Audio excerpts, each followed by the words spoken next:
Hi everyone, Carolyn Clement here with your weekly Trinity Eblast. So exciting, right?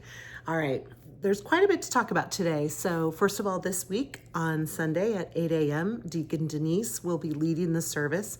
And at 9:15 a.m., Link Holler will be back to preach and provide communion for all of us at the 9:15. You may remember him from a month ago or so. He's the priest with the guitar who broke into song during the sermon, so he'll be there. The choir is rehearsing to do an anthem at the 9:15 service, and we have another installation of Roman roads after the 9:15 service up in the parish hall with bagels and great coffee. So please be there. Look forward to seeing you on Sunday. Let's talk about transition, vision and voices. So far, their tour of Vision and Voices has been quite successful. They've heard some great information. They've started to really see some strong themes about who our church is and what we're looking for in our next rector. They're starting to be able to think about what we're going to put together to represent who we are in the rector search, and things are going right on schedule. Very exciting. So they got great data, but wait, there's more. They want to make sure we get an in-depth listening to everyone in the parish. So a survey is coming your way. It's going to come by email. So look for it because the turnaround time is going to be short. Again, we do not want to stretch out this process. We want to stay on task and keep moving. So when you get that email survey, fill it out that day or the next day. I think they're going to do like a week turnaround time, a 1 week turnaround time. So don't dawdle. All right. And you can either fill out one per household, or all of you in the household can fill out the survey to share your own individual opinions. But please do return that with your responses. Thank you. Also, they will be asking for your email address in the beginning of the survey. That will be separated from the answers that you give in the survey, so those will not be associated with that. Please just be honest, respond with what you really see, feel, and think about, and that will help us greatly in our process of bringing and calling a new rector to our church. Very exciting. Okay, Denise's retirement is coming up June 14th. Party after the 9:15 service, light brunch, cake, short little program. We're excited to celebrate Denise, and we obviously will miss her.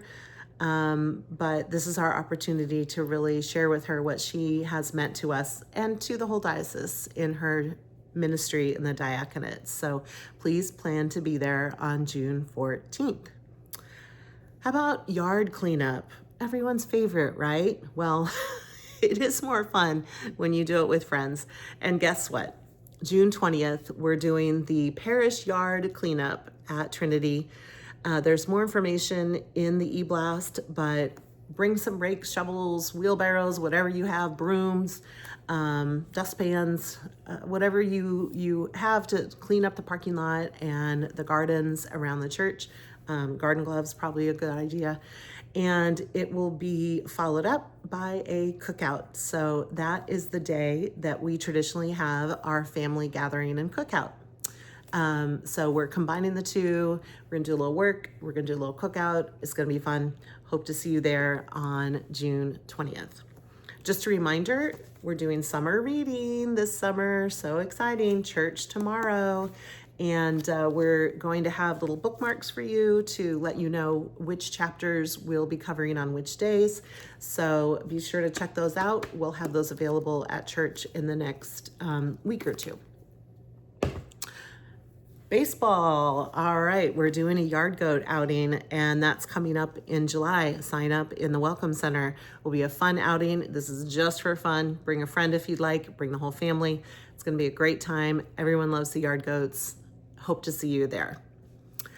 Lastly, I want to talk about small groups. So small groups are really kind kind of like an engine that drives a church, right? There's a lot that happens in small groups. That's where we get to know other people, and that's where we ourselves become known. That's where we learn and grow in our faith, sometimes are challenged in our faith.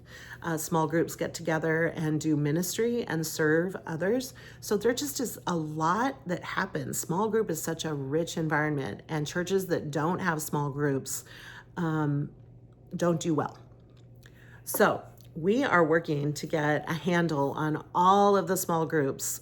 I think there may be some small groups happening at Trinity that I don't even know about. So Lori Ferreira, God bless you, Lori, is doing a little research project, and she's reaching out to all the people that we think are running small groups at Trinity.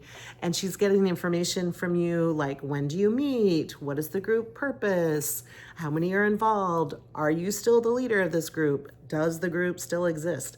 So if you do not hear from Lori and you are the leader of a small group, give Lori a call, because that means we probably don't know you exist. So this is really important for sharing with future clergy that come so they can get an understanding of what we're already doing. It's also really important to make sure that people are able to plug in to this this high value activity of small groups. I mean, it's where things are happening. So look for that. Additionally, we've heard from small groups that like Knit, Pray, and Crochet, that they struggle to find a time to meet because everyone wants to go to our incredible formation program.